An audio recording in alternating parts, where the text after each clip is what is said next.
Meu nome é Mariana, sou médica dermatologista do Hospital Felício Roxo e eu vou falar para vocês um pouquinho sobre o vitiligo. O vitiligo é uma doença ainda de causa desconhecida, mas que tem uma associação com doenças imunomediadas.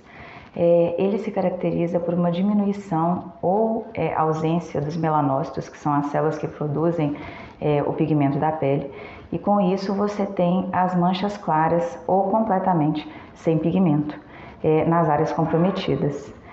O diagnóstico da doença é um diagnóstico clínico, ou seja, ele é feito na consulta com o especialista. O vitiligo não é uma doença que tem geralmente sintomas importantes. O paciente ele apresenta as manchas clarinhas e o maior sintoma muitas vezes é o sintoma do abalo emocional, é o sintoma psicológico decorrente do comprometimento estético que as manchinhas ocasionam para o paciente. É uma doença que tem possibilidade de tratamento. No entanto, não existe um medicamento que seja aprovado especificamente para o tratamento do vitiligo, né? São vários os medicamentos que são usados para tratamento de outras doenças e que tem a possibilidade de ser usado no tratamento do vitiligo.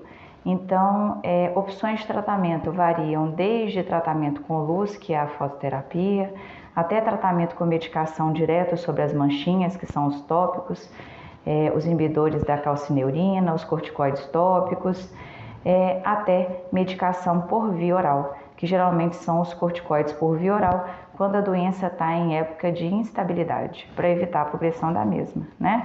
O tratamento do vitiligo é um tratamento que tem que ser feito com o especialista, com o dermatologista, e muitas vezes a gente precisa contar com o apoio de uma equipe multidisciplinar, né? Com especialidade de apoio, como a psicologia e outras, para que o paciente tenha um suporte e consiga não ser desmotivado pela doença nos seus objetivos de vida, né?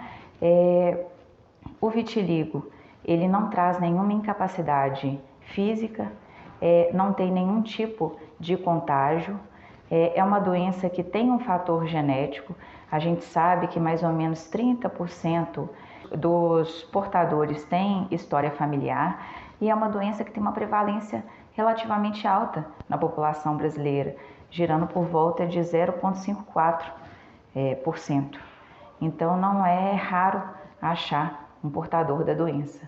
São várias as classificações, tem quadros que são mais localizados, quadros que são mais extensos e geralmente as lesões novas, as lesões mais recentes, elas têm uma resposta melhor ao tratamento.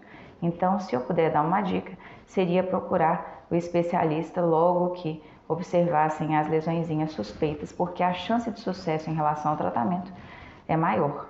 É uma doença que geralmente compromete a pessoa jovem, a idade de comprometimento é por volta de 12 a 20 e poucos anos, dependendo aí da classificação da doença. E apesar de não ter um tratamento direcionado, assim, específico, que é feito só para o vitiligo, os tratamentos que a gente tem hoje em dia, eles são bem eficazes e a gente consegue a estabilização da doença e uma repigmentação até bem considerável, né? Além da questão do transtorno psicológico que a doença ela pode ocasionar, e além de a gente não saber de fato uma causa bem definida, mas a gente sabe que tem alguns gatilhos ou alguns agravantes, e dentre eles a gente destaca o trauma. Então, assim, algumas pessoas apresentam as manchinhas mais em áreas de trauma, e uma outra dica importante é: se o paciente apresenta lesão em área de trauma, talvez seja o momento de mudar um pouco o estilo de vida, de não fazer uma luta, mas fazer uma natação, fazer atividade de menos impacto.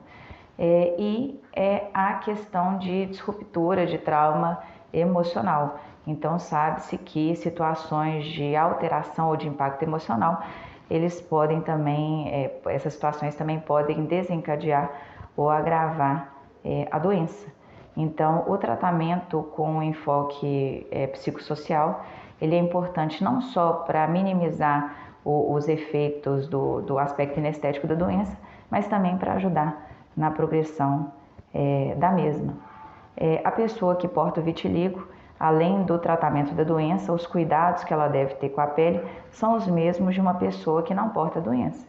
Então, sempre lembrar da hidratação, mesmo nas épocas de inverno que a gente não sente muita sede, é importante beber uma quantidade satisfatória de água, usar o hidratante na pele pós-banho, evitar muitos banhos, evitar água muito quente, evitar o uso de bucha com muita frequência, tentar usar um sabonete mais hidratante e usar o filtro solar, lembrando de reaplicar ao longo do dia, para que você não exponha a sua pele à radiação, né? E lembrando que a pessoa que tem o vitiligo, na área da manchinha, ela não tem a proteção natural da melanina.